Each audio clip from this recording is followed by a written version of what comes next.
Today is all about honesty on this Sunday's things that make you go, hmm. Honesty is a challenging thing. We all talk about honesty is the best policy. It's best to be honest with your partner. Don't keep secrets, all of these other things about being honest. And honesty and integrity are very closely linked. The definition for integrity is the quality of being honest and just having strong moral principles. So honesty and integrity are linked. And we talked before about knowing your values, and one of my top values is integrity. And even with that, I still sometimes have trouble being honest because I'm afraid, or I don't want to hurt someone, or I just want to protect myself. So it's even when it's a priority, it can be a challenge. I was reading an article today about someone who was writing a blog about their honesty, and how even though they had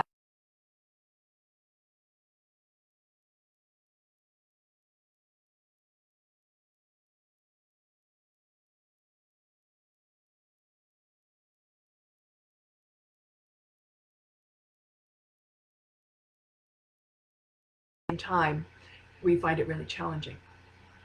And I've alluded to some of the reasons already that honesty can be hard. We don't want to hurt other people. We don't want to be hurt ourselves, of course, by being rejected, possibly, when we are honest. Because what if that person doesn't like what you have to say? What if they don't have the same values as you? What if they don't have the same opinion as you? What if it just throws them for a loop and they just back off? We can also be misunderstood with our honesty. It can be difficult communicating with other people, and we can't always get our point across the way we might like, and it can be misunderstood. It can be unintentionally hurtful. And conditioning. We are taught from a very young age that sometimes we need to keep secrets so that people will like us, so that if we share too much of ourselves, someone might get turned off or run away or reject us or tell our secrets. And so we are conditioned to keep those secrets, to not be fully honest. And yet, when we meet someone who is fully honest, we're really drawn in. Those are the people that we remember.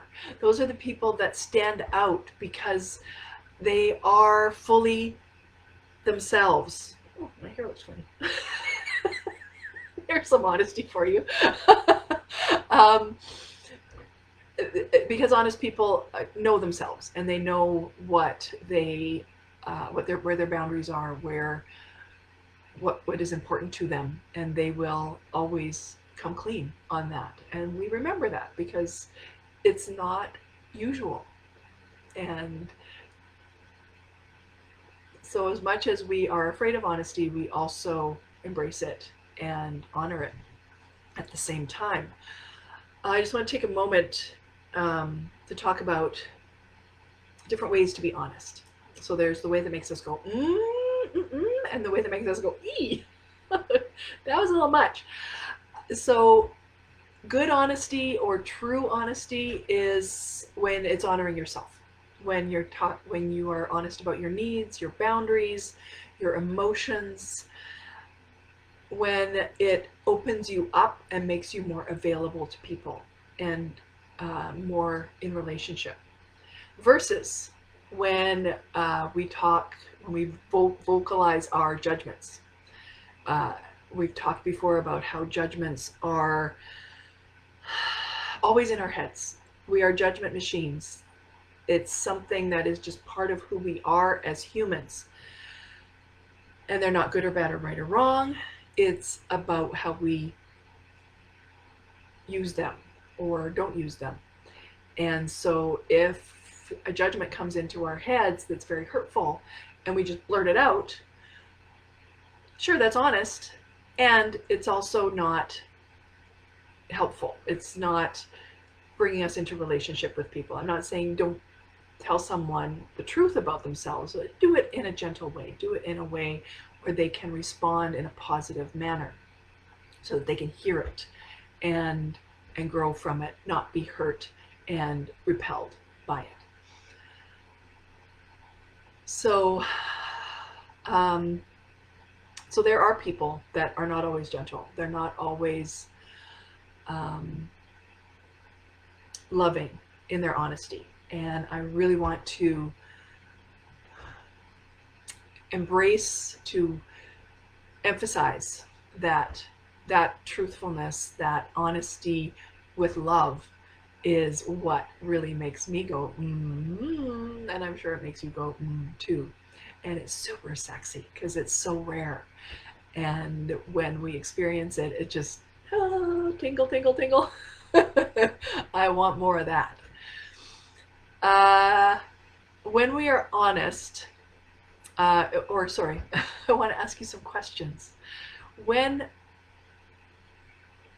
Sorry, I need to backtrack. I got a little bit, I looked at my notes and I got a little bit off. So first of all, what I would like to share with you is a quote from the Bad Kitty Handbook, A Journey Towards Authentic Female Sensuality. And I love all my bad kitties in the Bad Kitty Handbook. They range from Mother Teresa to Kim Cattrall to Mae West, which if you've been listening, you know is one of my favorites.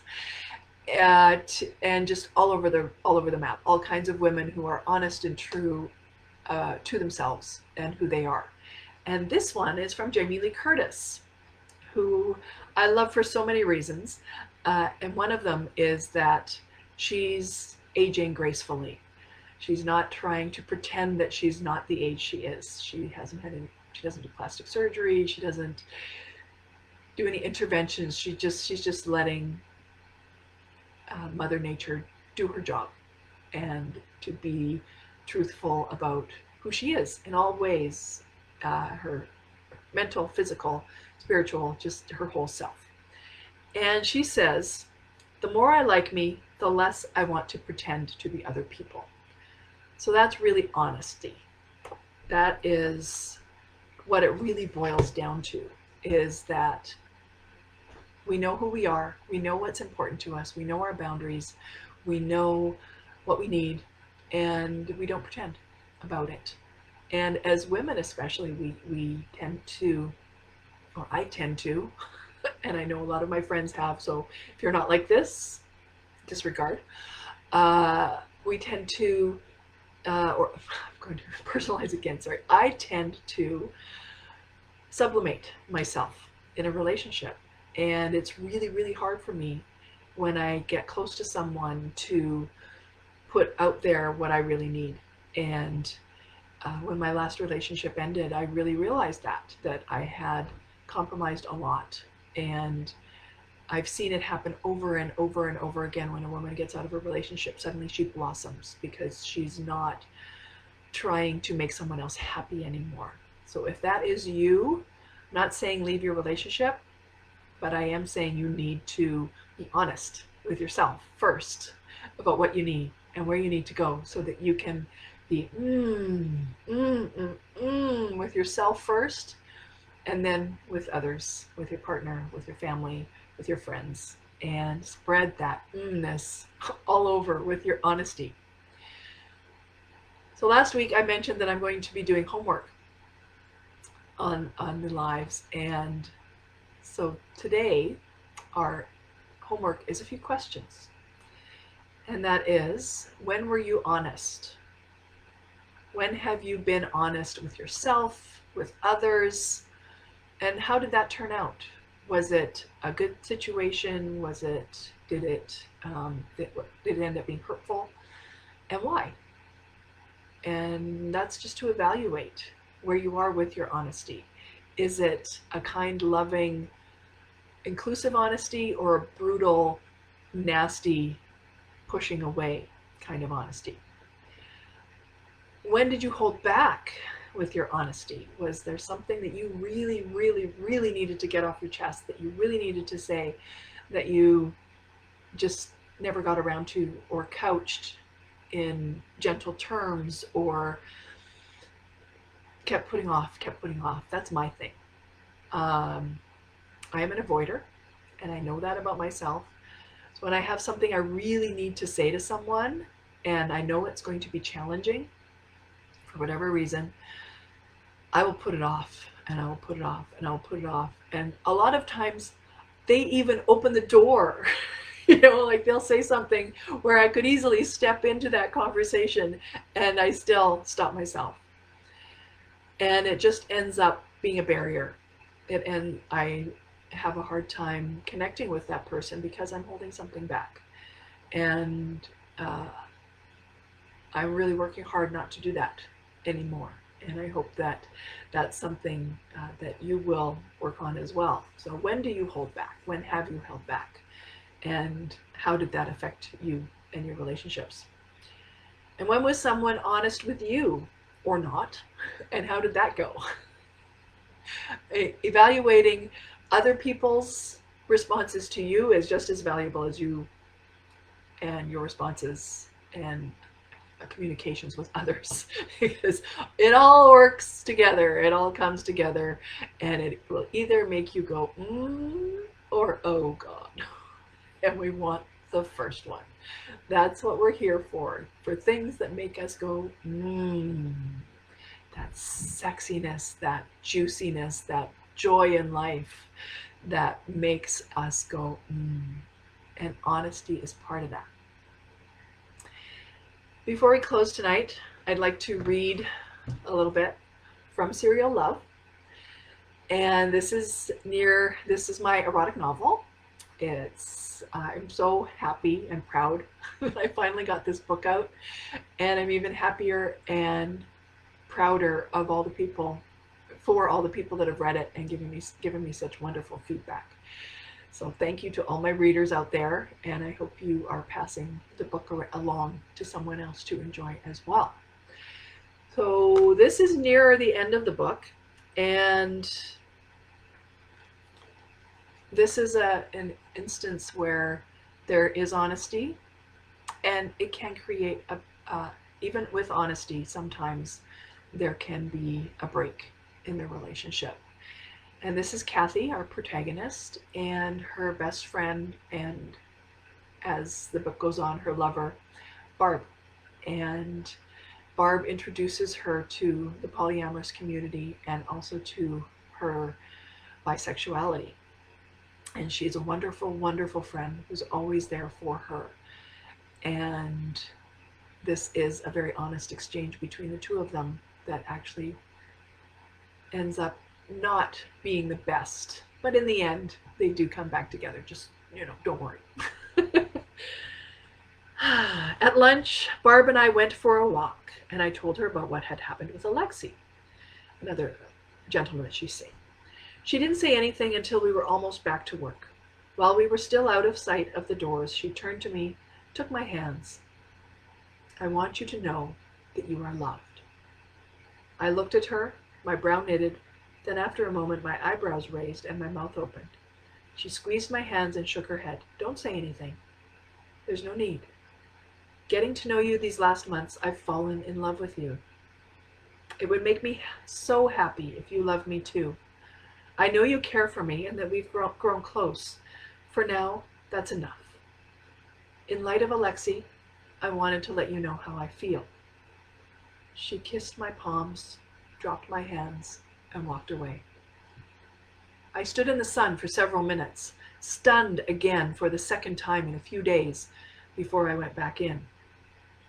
Barb and I didn't speak for the afternoon, and out of habit or kismet, got to the elevator at the same time. No one else was around. I stood next to her, waiting for the doors to open, feeling uncomfortable for the first time I could recall with her.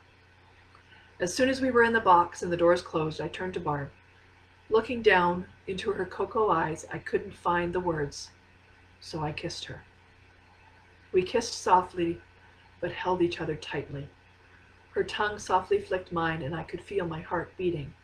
Or was it mine? We almost didn't notice the change in momentum until just before the doors opened. We jumped back, and the stranger that got on gave us a quizzical glance before turning to face front. We tried not to laugh as the elevator descended the last few floors. Barb motioned with her head, and I followed her into the parking garage. We were standing beside her Celica before we spoke. Now what? I asked. You just got your divorce papers. You just discovered the swing lifestyle. You just realized you're bi. I blinked, surprised. I'd never thought of it in those terms. You're juggling two men. I know I'm just a part of the equation of your exploration. Until you're done exploring, you can't make any decisions about who you want to be with. I've always enjoyed your company, even when you thought I was stuffy old Barb the crocheter who was obsessed with her dog. When you're ready, I know I'll be the first to know, no matter what you decide. But, I hesitated. How do I put this? Why do I love you? I nodded. Because I'm an excellent judge of character. I knew there was more to you than you had any idea was there, and I was right. She smiled, took my hand, and leaned in, looking up at me. I'm so glad I was right. The rest of the week, Barb and I did our usual holding hands when no one was looking and grazing knees under the table. Neither of us said anything about our talk. I tried not to let it change the way I saw our relationship, but it was hard. I kept reading into what she said, imagining conversations we had to mean something totally different, seeing how she looked at me when we were with others at the hotel and the club in a new light. Everything was different, and still the same. I found myself wishing she hadn't said anything and feeling so grateful that she had in consecutive moments. She was the same. I was different. I hoped she wasn't picking up on it, but knowing her, she probably was.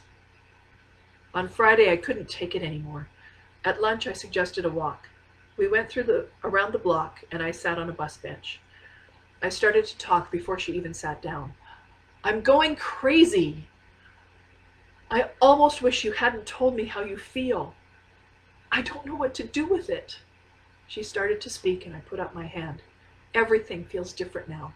I need some time to put it into perspective. She took an in-breath but didn't breathe out.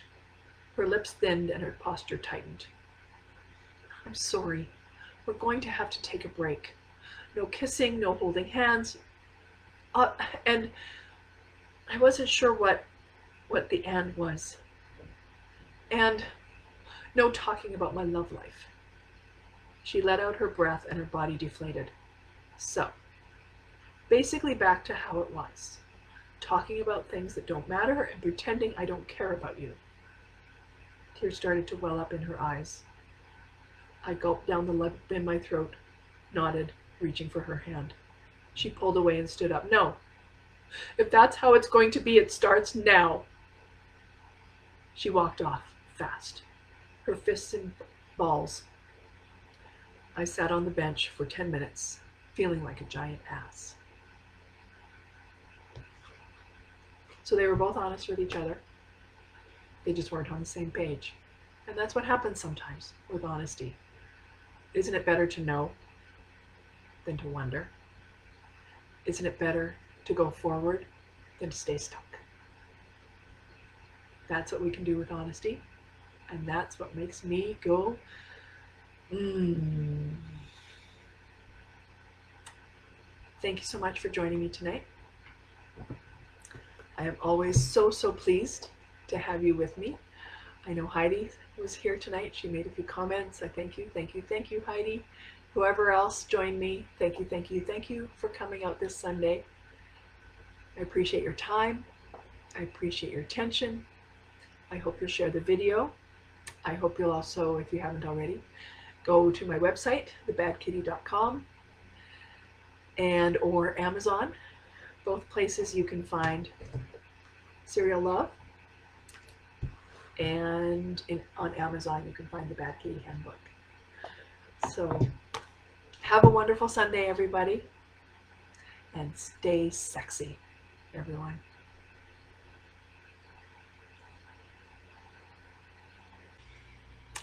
Hi, everybody. Welcome to Things That Make You Go, for this Sunday, March 21st. Spring is here, apparently. It was such a beautiful week here, and now that spring is here, it's getting cold again. Well, so of course, it's Alberta, so what can you expect? I hope you had a great, wonderful first day of spring, and here we are today to talk about honesty in the boudoir or the bedroom. Last week we talked about honesty in general and how hard it can be, even if it's something that's very important to you that you really strive towards, it can still be very hard. And I know that from personal experience. Is my first value is integrity, and even with having that as a prime value, I still have trouble being honest sometimes. And it's a work. It's a progress. It's something I strive for in my life, and I hope you do as well. So we're going to talk specifically about in the bedroom today, and I want to start with a few questions. First of all, have you ever held your breath waiting for it to be over? Have you ever wanted something specific but not asked? Have you ever said it was good for you when it wasn't? Wouldn't be surprised if anyone out there has had those same experiences and others when with a partner and being intimate with a partner, because it can be hard.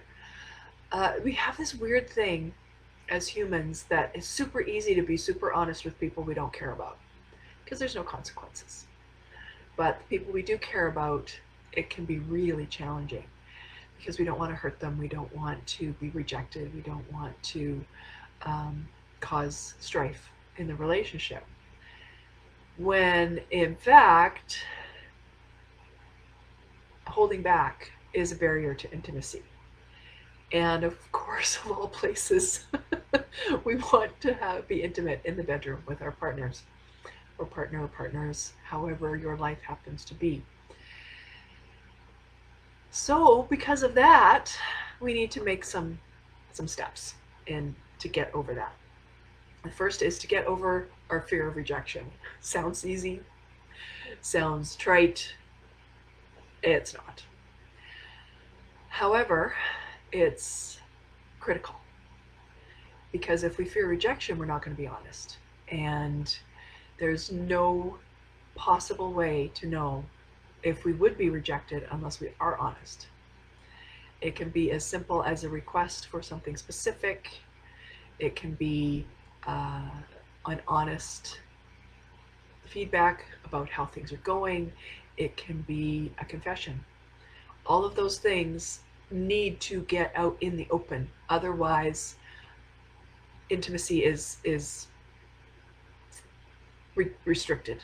And I know that's not what I want in my relationships, especially in the bedroom, because it's really fun in there when everything is open and honest and you're on the same page. And you can't be on the same page unless you're honest. So get over your fear of rejection, whatever it takes to do that. Just get her done. So in order to do that, you've got to be honest with what you really want, what you need. And if you're not sure about what you want and need, it's time to experiment. There's self-pleasure, there's pornography, there's books, there's all different kinds of ways to figure out what it is you need. And you may have some ideas, you may be unsure, but whatever it is, you got to talk it out. You got to be clear about it. Otherwise, you'll never get it and you'll never be happy. And it will create a barrier, as we've already said, but it's more than that. It's this feeling that comes over me when I'm in a position where I haven't been fully honest and I can't get it out of my mouth what I want. And it feels like I wish that they could be a mind reader. And I know they can't be. And I've got to get my head around it. and it makes me less open. And then it's like a feedback loop. It's like a biofeedback loop where you're less open, so they're less open, and you're less open because they're less open, and it becomes worse and worse and worse, and it's a spiral that goes down and down and down. When you are ready to be honest and get out of that spiral, I statements are extremely important. You have to be super, super clear. I have this really bad habit. Excuse me one second. My cat opened my door, and now my door is open. My door is open. Of course my door is open. And I can hear other stuff, so I'm just going to close my door.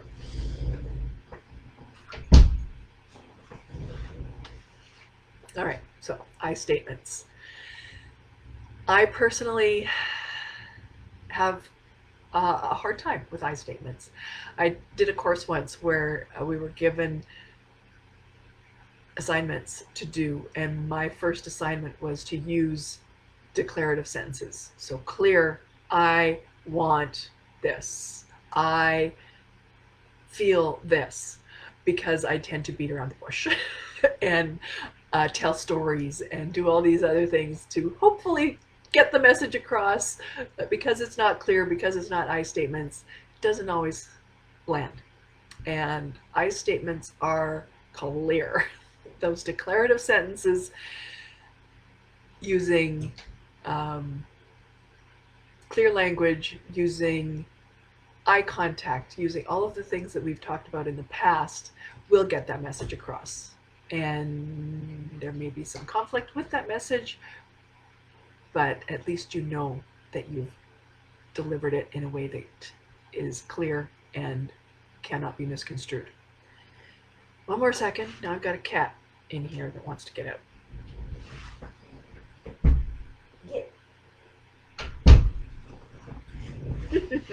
This one gives me fun with editing. Got all this stuff going on.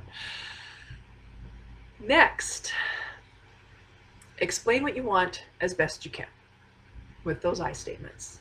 The good, the bad, the ugly, what you want, what you don't want, what you like, what you don't like, what's working, what's not working. Just get it out so that that spiral stops, so that you stop digging a hole, so that the barrier starts to break down, but brick by brick by brick. Just get it out of there, and so that you can have full on intimacy and joy in your relationship. And when you're doing that, start with what works. You may have heard the expression of a feedback sandwich. So this is very common with HR, human resources and businesses.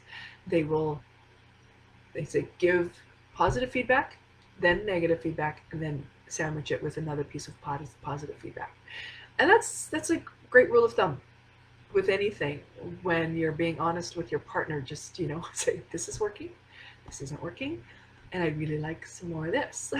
And that makes the whole experience a little less judgmental, less hurtful, less feeling like you're not doing this right, that kind of stuff that none of us enjoy. And I mentioned non-judgmental, and that's being non-judgmental of yourself as well as your partner. Because if you're judging yourself and what you need and what you want and what you're trying to communicate, then it's not going to come across very well. It's going to feel,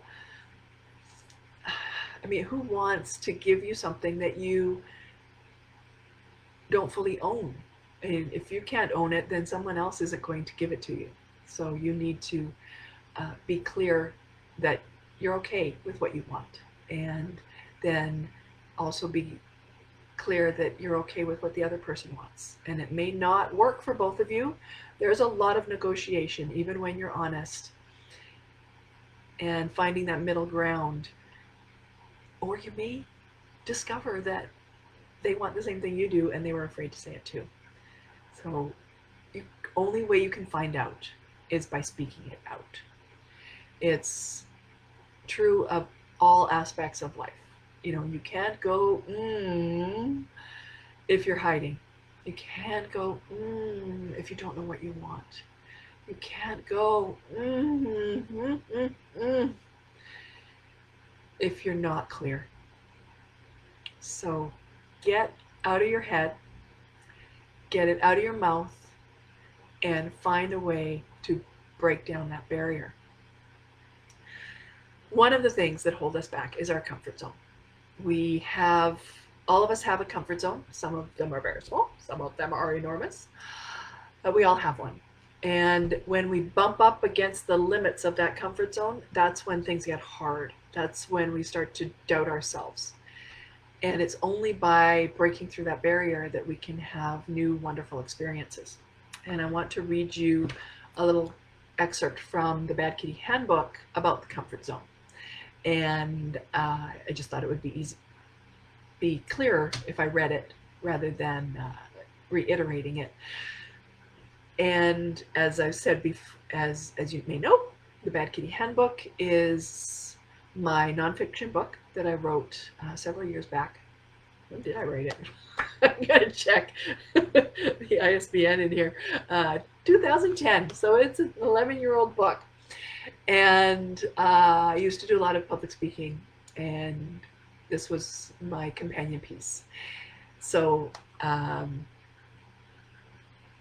been told that it's very helpful, that it's an easy read, and that it's funny. You didn't need it to be funny, but sometimes your personality just comes across, even when you didn't intend it to. So, comfort zone from the Bad Kitty Handbook. We all have a comfort zone. This is the wall we put around us that says, I can do this, but not that. I'll go here, but not there. I enjoy doing this, but not that. Very apropos for the boudoir. I'm good at this, but suck at that. Also kind of apropos. This is moral, this is wrong. How many times have you said that to yourself when it comes to the bedroom? There is nothing inherently wrong with having a comfort zone. Where the problem lies is when it becomes limiting. If there is something that you really want to have or to achieve, and you feel discomfort around the thought of getting or creating it in your life, you need to break free of that comfort zone. It can be difficult. It can be uncomfortable at first. Once you do things a few times, it gets more and more comfortable.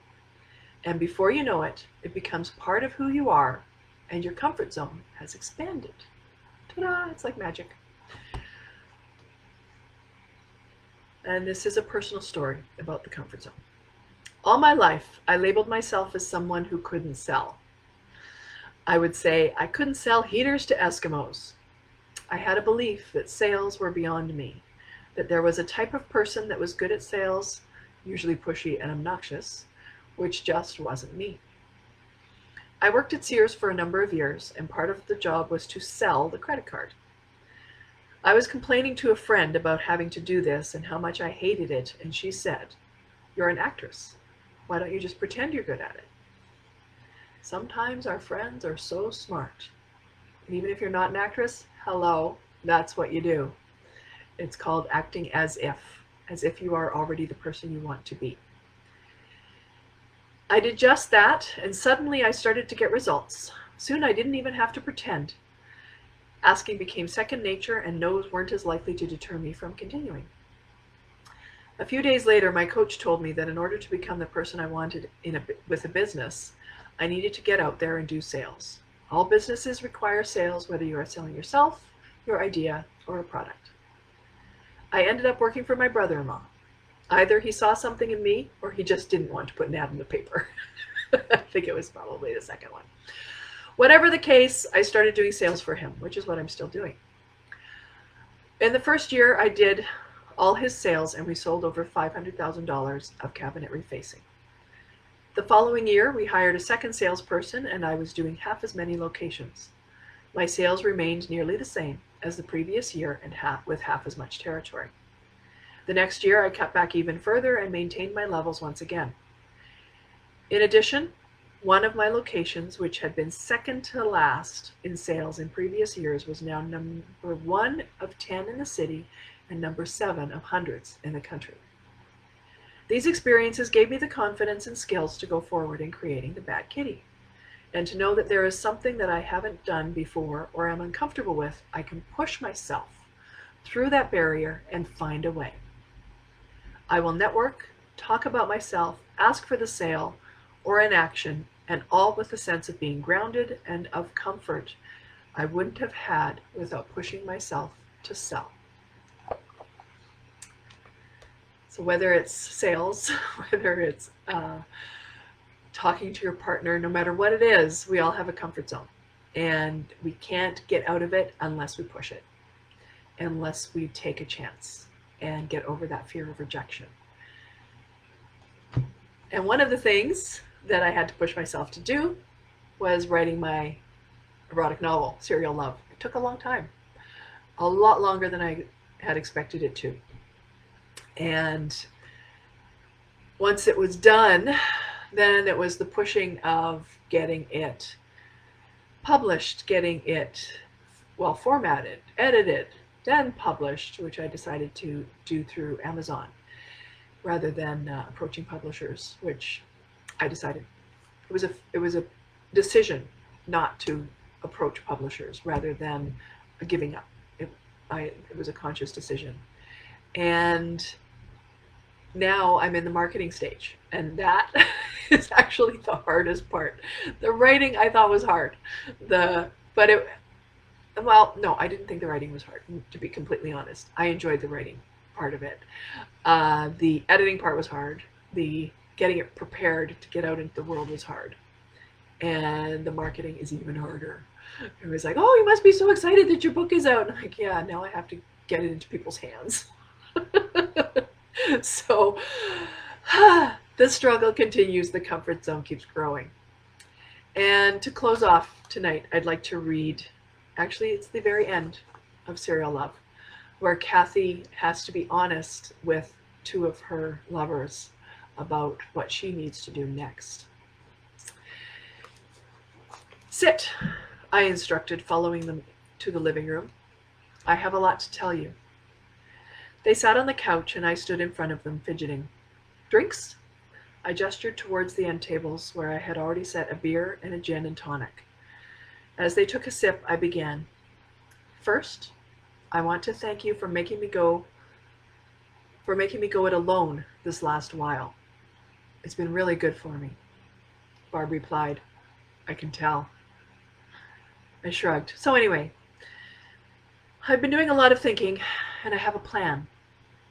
First, I want you to know that I love you so much for all you've done for me, and that I feel really lucky to have you both in my life. I think that's part of the reason I have the courage to do this next step. I paused, and they leaned forward, anxious to hear more. I'm going away. What? Barb cried. What do you mean? Alexei echoed. Where? I've booked a tour of Europe. I've always wanted to go, and I've been able to save a lot of money since being single. I'm going for a month. It's a victim recovery tour. They both started to speak, and I held up my hand. I've talked about this with my therapist. They closed their mouths. She thinks it's a great idea as long as I stay in touch with her. I knelt in front of them and put a hand on each of their knees. As for us, I started to tear up. I love you both. I don't know where I'd be without you.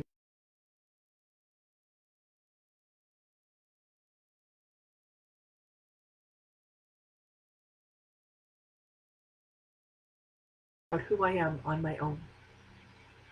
They looked at each other.